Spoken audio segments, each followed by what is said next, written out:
Ahojte, tentoraz vám predstavím africké čierne mydlo od značky Shebutter Cottage, vyrobené podľa tradičnej receptúry. Ide tak o ručne robené mydlo ženským združením Ghane, takže ide o naozaj tradičný spôsob výroby mydla.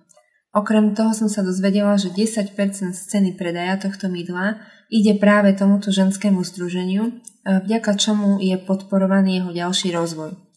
Bolo zabalené v tejto sympatickej kartónovej krabičke, ale samozrejme ja ho mám doma uskladnené už takto bežne. Ako vidíte, 130 gramové mydlo sa v pohode zmestí do klasickej mydelničky.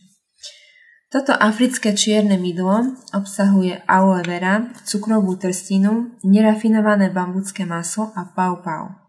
A vďaka bambuckému maslu je pokožka jemná a zvláčnená, čo určite spozorujete hneď po prvom umytí. Pocit na telo je naozaj skvelý.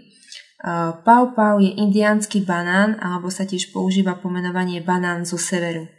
Plody si po niektorí ľudia často milia s papajou, ale pau-pau má exotickejšiu vôňu a je bohatý na minerálne látky a vitamíny. Pokožka je teda týmto mydlom zároveň nielen umývaná, ale aj vyživovaná. V e-shope Bio Natural je uvedené, že sa hodí pre suchú pokožku, ale ja ho s veľkou obľubou používam, aj keď mám normálnu pokožku bez nejakých náznakov suchých šupiniek, takže sa podľa môjho názoru hodí akémukoľvek typu pokožky. Mne toto mydlo vonia, cítim v ňom príjemný náznak vône trstiny a svieži nádych pau-pau. Aj keď je toto africké mydlo ručne robené, je opracované naozaj starostlivo a necítim v ňom žiadne drsné čiastočky. Je hladké, klské a ako o chvíľu uvidíte, vytvára penu, takže sa netreba obávať toho, že by bolo umývanie s týmto mydlom bez peny. Na ukážku som si pripravila malú misku.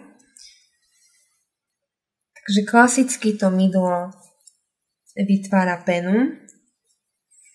V podstate mydlí ako bežné mydlá, výnimočný je však svojím čisto prírodným zložením. Takže ruky sú naozaj namydlené.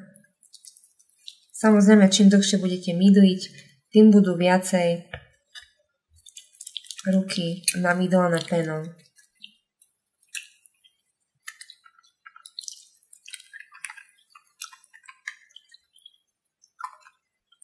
Ľahko sa oplachuje a pokožka je viditeľne jemnejšia. Moje skúsenosti s týmto mydlom sú veľmi pozitívne. Prakticky hneď som si na ňo zvykla. Ako som už spomenula, odporúčam ho na všetky typy pokožky. Dokonca som sa dozvedela, že po niektoré mamičky ním umývajú aj svoje deti, aby sa takto vyhli chémii.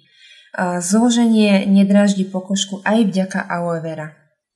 Ďakujem za vašu pozornosť a teším sa na ďalšiu recenziu.